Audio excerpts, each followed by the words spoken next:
깨달음을 가리키는 표현은 종교 전통마다 다르지만 그런 각각의 표현들이 가리키려 하는 진실은 모두 같습니다. 하지만 비이원인 깨달음을 이원의 경계에서 벗어날 수 없는 언어라는 도구로 가리키는 즉시 원래 가리키려 한 비이원의 진실이 언어라는 손가락 사이로 빠져나가게 됩니다. 그래서 개구적착이라는 말까지 있습니다. 그렇더라도 우리가 서로 소통을 하려면 어떤 모양을 짓지 않을 수 없습니다. 아무 표현도 하지 않고 가만히 있는다 하더라도 사실 그것 역시 이미 하나의 의사표시입니다. 그래서 성불교와 같은 전통에서는 고함을 지르는 할이나 때리는 방을 방편으로 쓰기도 했지만 그래도 인간에게 있어 언어라는 기본적인 소통 수단을 완벽하게 대체할 수 있는 방편은 아직까지 없는 것 같습니다. 이런 이유로 깨달음 여정을 안내하는 길잡이나 여정을 함께하는 여정 도반 모두에게 언어는 양날의 칼과 같습니다. 그래서 언어는 한편으로는 상당히 유용하지만 다른 한편으로는 상당히 위험합니다. 하지만 여정을 함께하는 우리가 이런 위험을 알고 주의 깊게 언어를 다룬다면 위험이 있다는 이유만으로 언어를 기피해야 할 필요는 없다고 봅니다.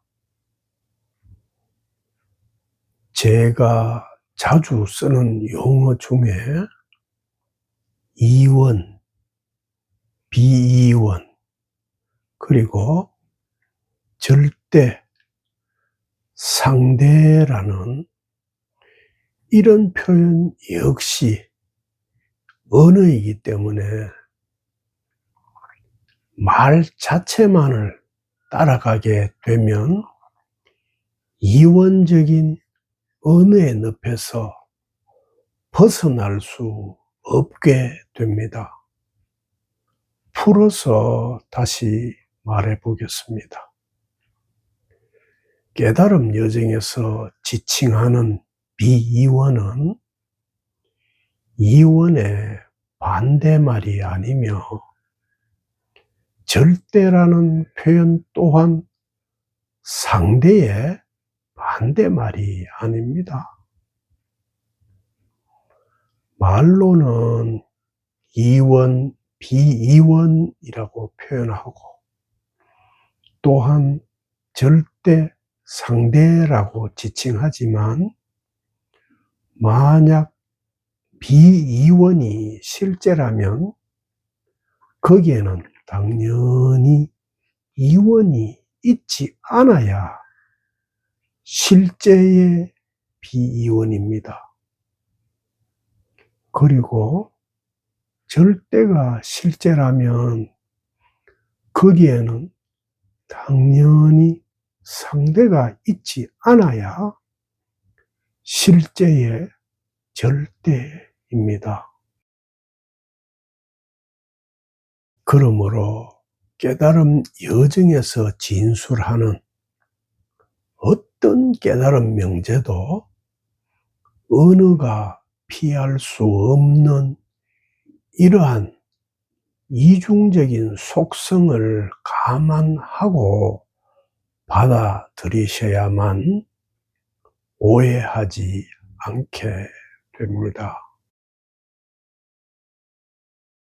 그리고 우리가 바로 앞 시간에 예수선 88번 동영상에서 큰 줄기를 살펴보았듯이 어떤 종교 전통에서나 깨달음의 정체를 풀어서 여러 가지 명제로 진술하고 있습니다.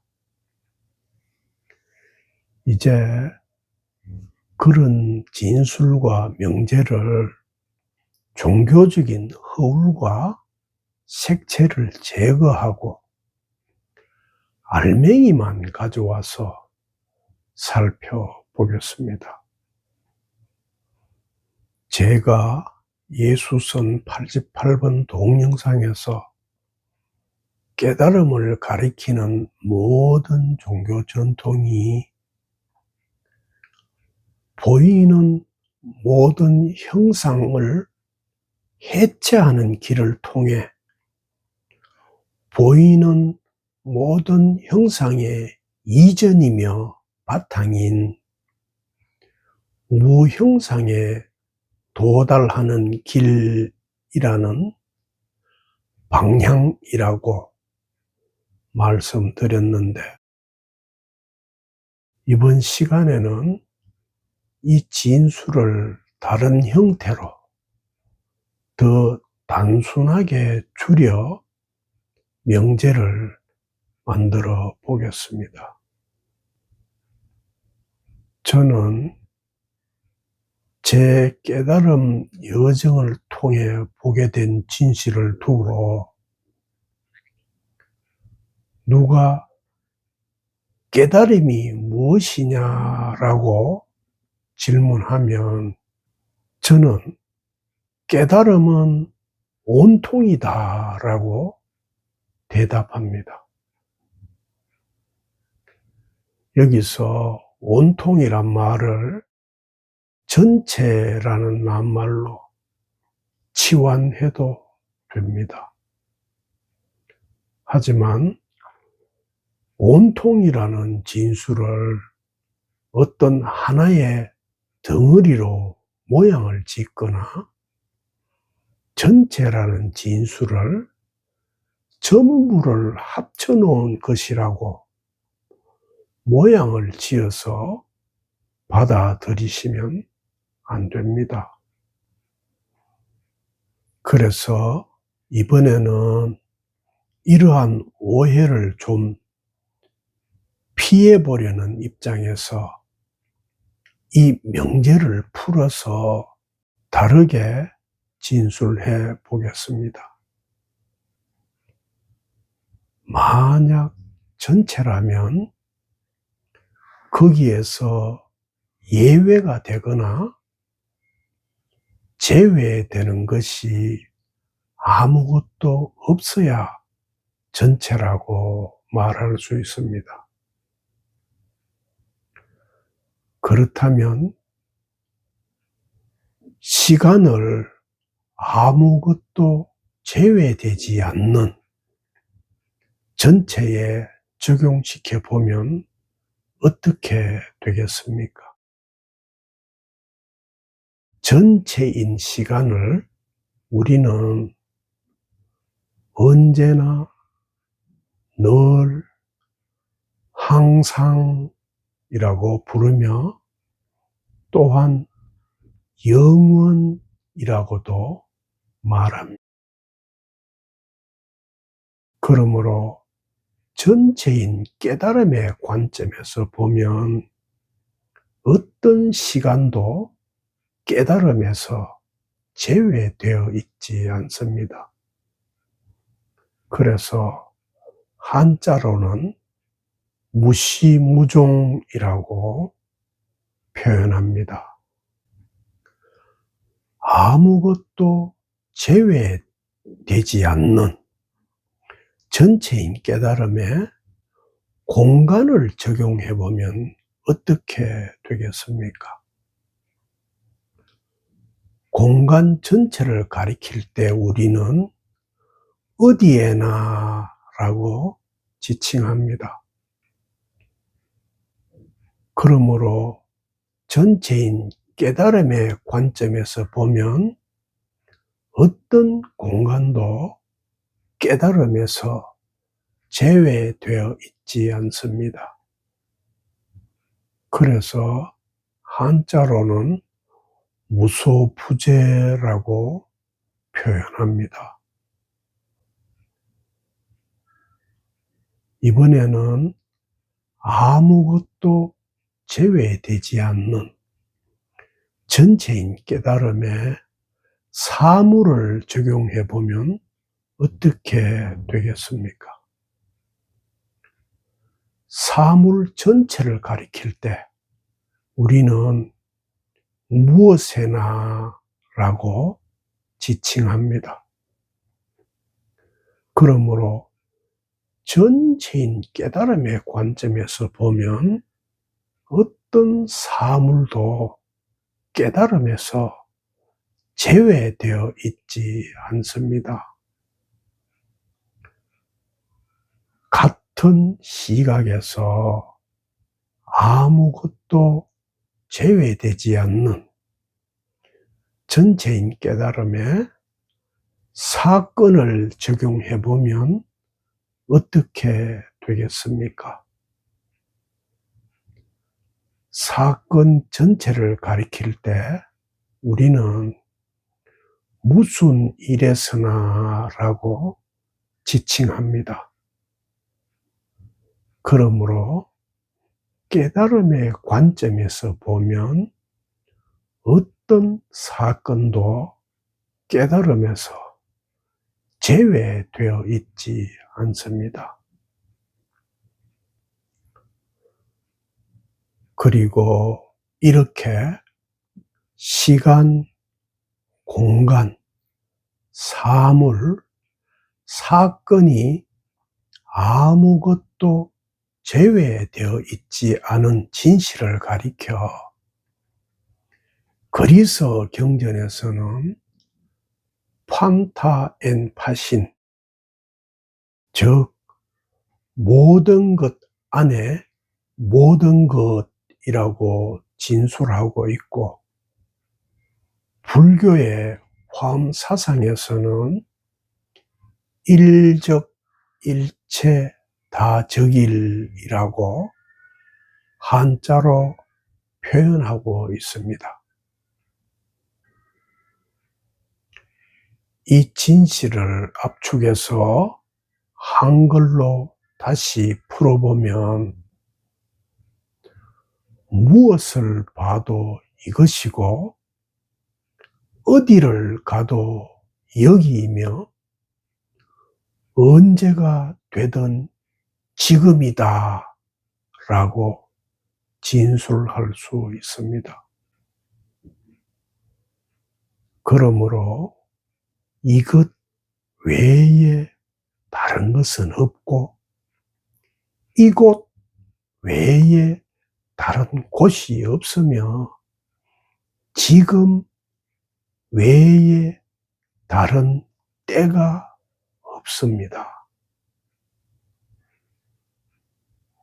온통이고 전체인 깨달음의 진실이 무엇인지 이제 보이십니까? 무엇을 보든 여러분은 깨달음을 보는 것이고 어디를 가든 여러분은 깨달음의 공간 안에 있는 것이며, 무엇을 하든 여러분은 깨달음을 행하고 있는 것이며, 언제 있든 여러분은 깨달음의 시간 안에 있는 것입니다. 그렇다면 지금 이 동작은 전체인 깨달음에서 제외되어 있습니까?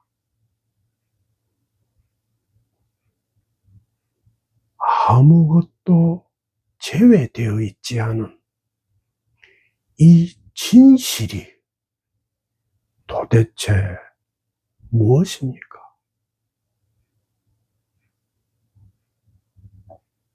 어떤 시간도 제외되어 있지 않은 이 진실은 생각으로는 볼 수 없습니다.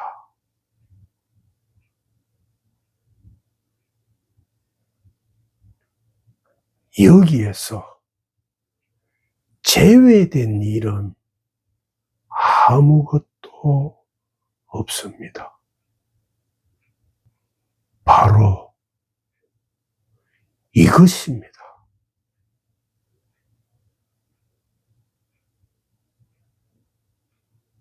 이것, 바로